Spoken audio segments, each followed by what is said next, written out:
pemirsa, hey apa kabar? Kita ketemu lagi di She Magazine Sharing and Empowering dari VOA. Bersama saya Vina Muftadi dari kota Silver Spring, negara bagian Maryland. Dan saya Ian Umar, saya dari Washington DC, pemirsa, di apartemen saya. Kita berdua, Vina dan saya, masih harus kerja dari rumah.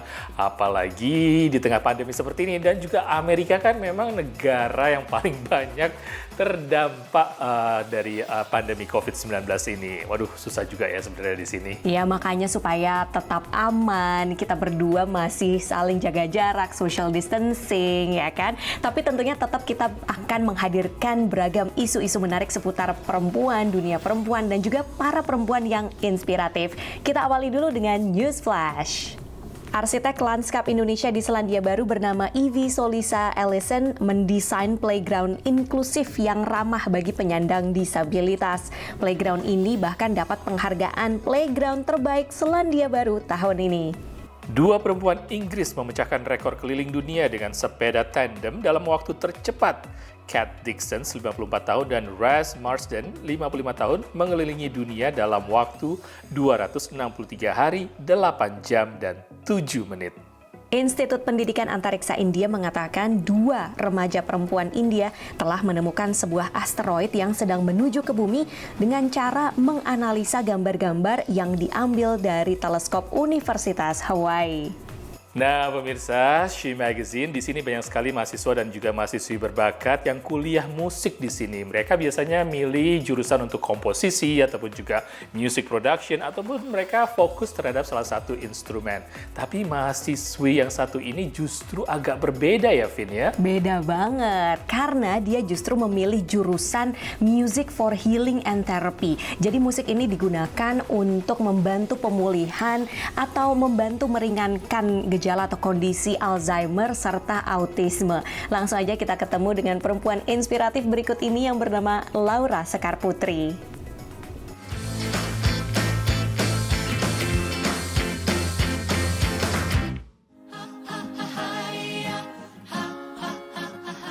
Pemirsa, kampus Berklee College of Music dikenal sebagai salah satu kampus terbaik di Amerika, khususnya untuk pendidikan musik dan pertunjukan.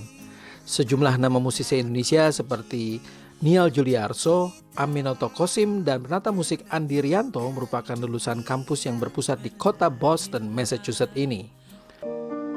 Namun berbeda dengan mahasiswa dan alumni lain yang pada umumnya mengambil jurusan komposisi, songwriting, atau film scoring, Laura Sekar Putri yang lulus tahun lalu memilih jurusan musik yang jarang diminati, yaitu terapi musik.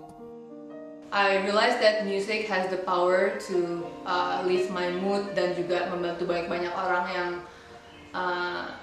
underprivileged, dan juga dari SMA dulu dan juga karena sering main musik di gereja, saya emang suka melayani orang dengan musik, dan saya percaya kalau music is very powerful and it has a lot of healing benefits.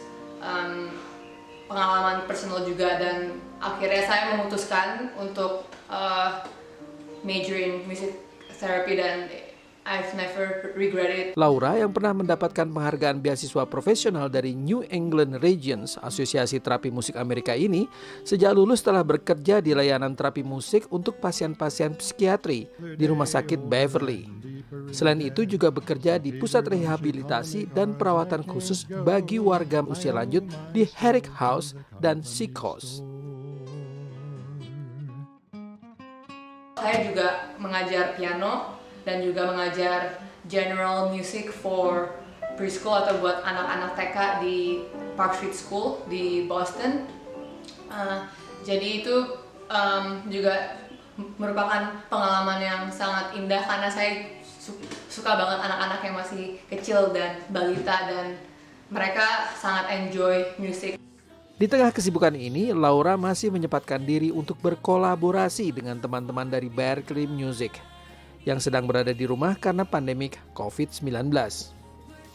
Lagu Inggris Over the Rainbow dari Judy Garland, or there's this classic American movie called Wizard of Oz, dan kebetulan lagu itu saya juga sering pakai di music therapy buat orang lansia karena mereka suka banget sama itu.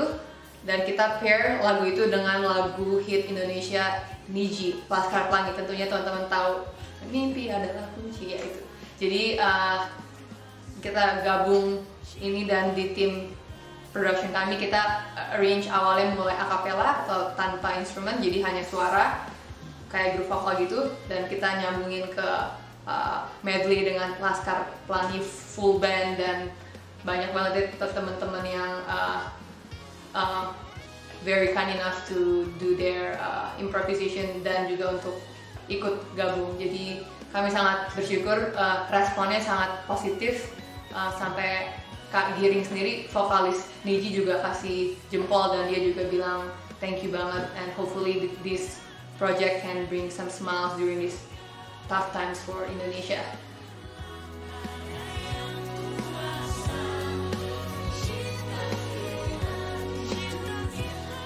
Naratama, VOA New York. Wah, ternyata juga masih banyak studi yang juga mengatakan bahwa musik bisa membantu pemulihan, mengatasi stres, bahkan juga katanya bisa untuk membuat kita center dan meningkatkan imunitas tubuh.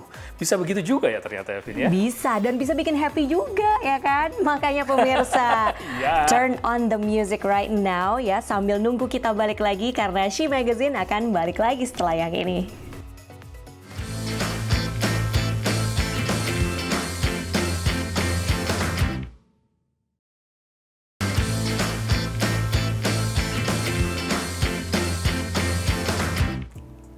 Pemirsa She Magazine, Anda masih bersama kami berdua, saya Ian Umar dan juga Vina Muptadi. Vin, kapan ya kamu terakhir nonton wayang? Agak-agak tricky nih pertanyaannya. Waduh, ini lama banget ya. Tapi saya ingat momen waktu kecil nonton wayang kulit di rumah kakek nenek saya. Waktu itu kayaknya tengah malam.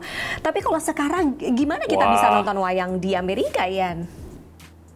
Ya, di tengah pandemi ini ternyata justru ada yang menarik. Kita bisa nonton wayang secara virtual. Dan mereka ini yang nonton nggak cuma dari Amerika, ya karena diadakan di Amerika. Tapi juga ternyata seluruh dunia ikut menonton. Seperti apa tontonan wayang virtual ini, kita lihat berikut ini.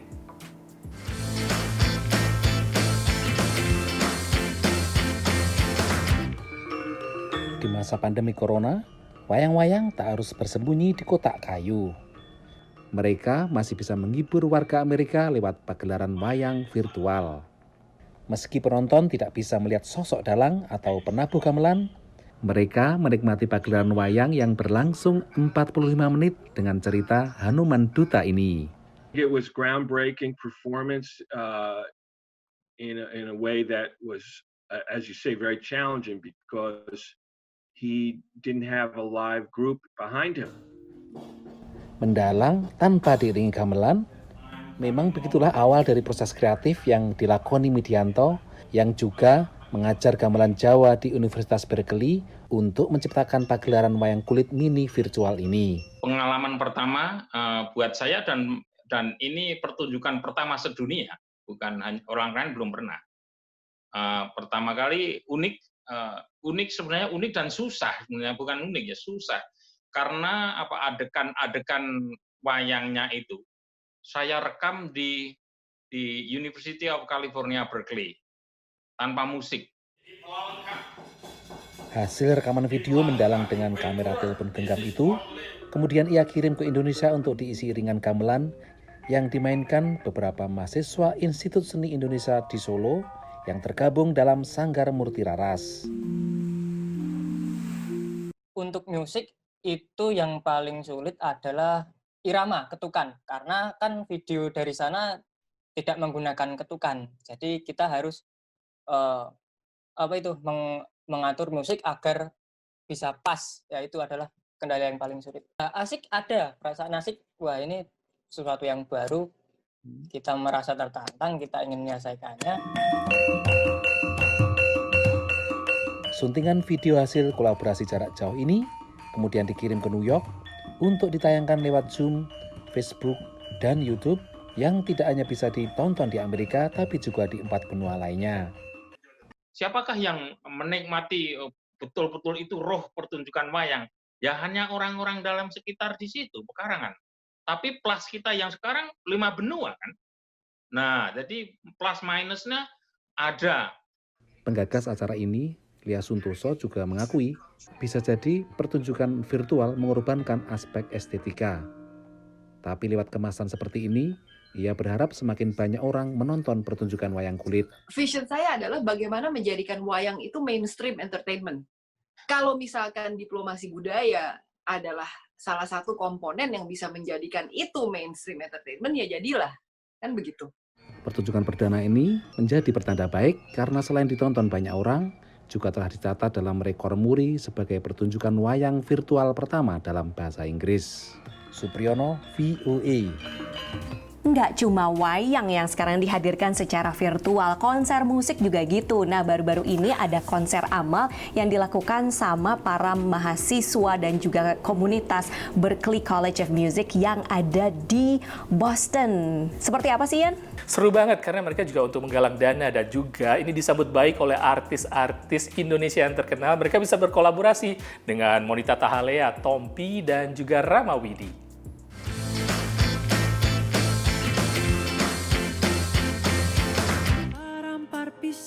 Pisangku belum masak sabigi di hurung bari-bari. Beragam lagu Indonesia, pop dan daerah menjadi bagian konser untuk Indonesia ditampilkan mahasiswa-mahasiswi Berklee College of Music di Boston secara virtual dengan tujuan menggalang dana bagi korban COVID-19 di Indonesia.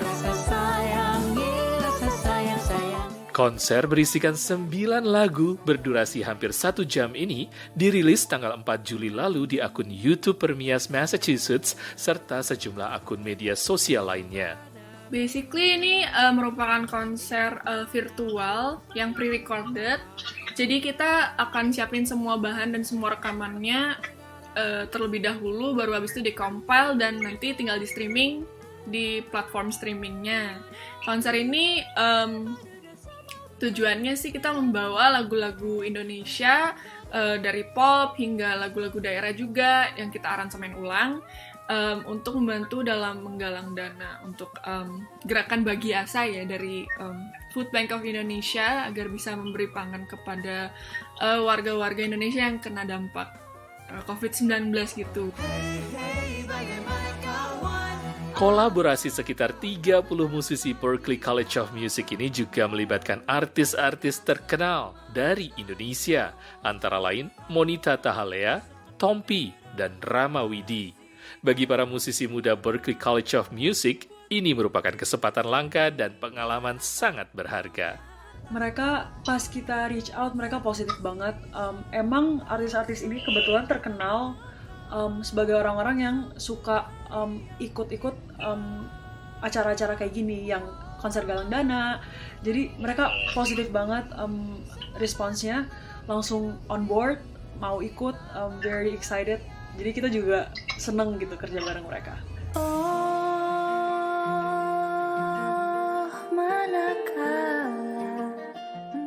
Hingga kini, konser untuk Indonesia telah disaksikan puluhan ribu secara daring di sejumlah kanal YouTube dan media sosial lainnya. Para penonton masih berkesempatan untuk menyalurkan donasi bagi korban COVID-19 di Indonesia hingga tanggal 25 Juli 2020. Dari Massachusetts dan Washington DC, tim VOA. Berklee Indonesian Community yang mengadakan acara konser tersebut mengatakan mereka berhasil mengumpulkan $72 juta lebih untuk disumbangkan untuk amal. Itu baru seminggu setelah konser loh, katanya makin nambah itu sumbangannya, Vin. Tapi kalaupun juga, ya hebat sekali mereka ini. Tapi pemirsa She Magazine jangan kemana-mana karena kita akan ngajak pemirsa untuk nyalon di era new normal ini.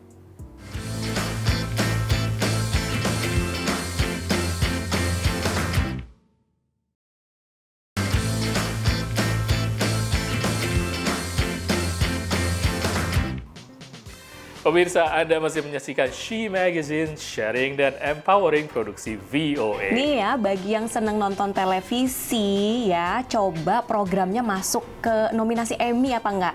Karena barusan ini kan diumumin peraih nominasi Emmy dan ternyata Watchmen ini unggul dengan 26 nominasi.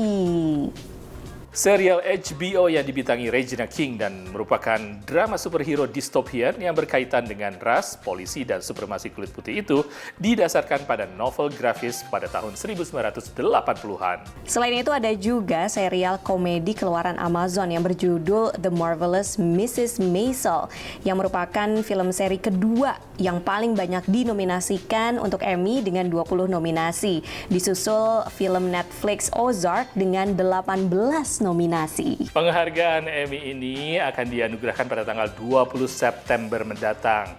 Nah, pemirsa, formatnya seperti apa? Mereka juga belum tahu. Karena mungkin juga akan menjadi format virtual atau gimana, kita belum tahu ya ternyata. Iya, secara sekarang kan masih new normal ya, masih berusaha mengadaptasi dengan berbagai hal, berbagai situasi. Demikian pula dengan industri kecantikan nih, ini terutama di California yang mengalami lonjakan lagi ya, lonjakan kasus COVID-19. Dan seperti apa nih kalau misalnya orang mau ke salon kan akhirnya nggak bisa masuk ke salon lagi gara-gara ada pembatasan ulang ya deh. Terus gimana dong? Nah itu dia, apalagi kalau ada acara Emmy nanti salon penuh semua. Gimana ini sebenarnya nyalon di new normal ini seperti apa? Kita lihat aja liputan berikut salon di new normal.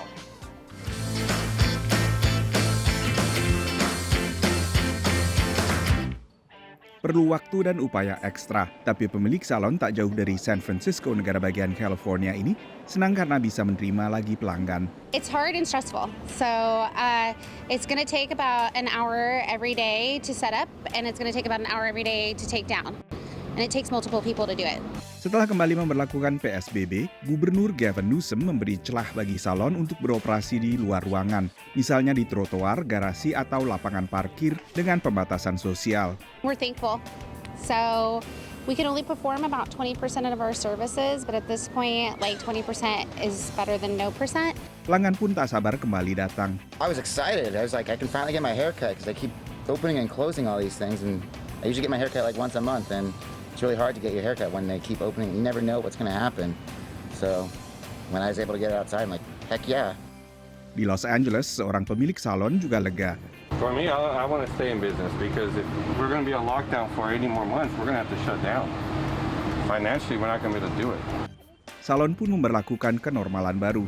Make them wash their hands. We have hand sanitizer. We wash the robes. Everything is, after every client, everything's washed. Oh, I think it's fine because we're far apart and I don't have any other clients here. It's far better than going to the grocery store where you're in closer proximity to people and touching things other people have already touched. Tapi tidak semua salon merasa nyaman buka kembali dengan protokol baru ini. Pemilik salon di Sacramento ini misalnya merasa pangkas rambut di dalam ruangan justru lebih aman karena bisa menjaga jarak antar kursi dan peralatan semua dalam jangkauan. Selain itu ada beberapa faktor lain. We're looking at 100-degree days, which puts us at risk as well as our clients. Faktor suhu udara di musim panas juga diangkat pemangkas rambut lain juga di Sacramento. Just the elements. It's heat. You know, we've got a lot of seniors, and the heat, especially suppressed with the face mask, it can be a little challenging, I fear, for my seniors. Sementara di San Diego, seorang pemilik salon menyayangkan pembatasan atas penggunaan zat kimia, bahkan shampoo, saat salon beroperasi di udara terbuka. 90% of my income is chemical services. And so when you take do I work for that 10% and then trying to retrofit outside to be able to perform that 10% of the services, you know, it really becomes, you're working at a negative at that point. You're not even working to make an income. Shampoo dan juga pengering rambut umumnya juga masih dilarang di sejumlah wilayah yang kembali membolehkan salon buka. Pembukaan kembali salon memang tergantung aturan dari masing-masing daerah. Untuk daerah khusus ibu kota Washington DC misalnya, salon mulai dibuka kembali pada pembukaan kembali fase pertama akhir Mei. Lalu di New York, salon baru kembali dibuka pada pembukaan fase kedua pada Juni. Semua ini tergantung masukan dari kalangan medis dan tentunya data COVID-19 setempat. Dari Washington DC, saya Nova Purwadi dan tim VOA. Ini tuh persis banget ya sama yang dilakukan sama tetangga-tetanggaku, Ian. Jadi mereka tuh pada manggil tukang salonnya datang ke rumah, terus outdoor di halaman, potong rambut, mani-pedi, pakai masker pastinya, biar aman. Wah, menarik ya. Saya juga melakukan yang sama, Vin. Saya mengundang tukang potong rambut langganan saya ke rumah. Dan kita potong rambut di balkon dan juga, aduh pokoknya repot, tapi ya worth it juga sih sebenarnya. Memang tidak ada pilihan lain mungkin. Yang penting gitu, kamu tetap kece kok, Yan. Ya, terima kasih. Oke pemirsa, demikian She Magazine kali ini. Kita akan terus sharing dan empowering hanya di sini di She Magazine ya. Saya Ian Umar. Dan saya Vina Muptadi. Kita berdua pamit dulu. Jangan lupa untuk mampir ke situs voaindonesia.com dan kita akan sharing and empowering lagi lain waktu. Sampai jumpa.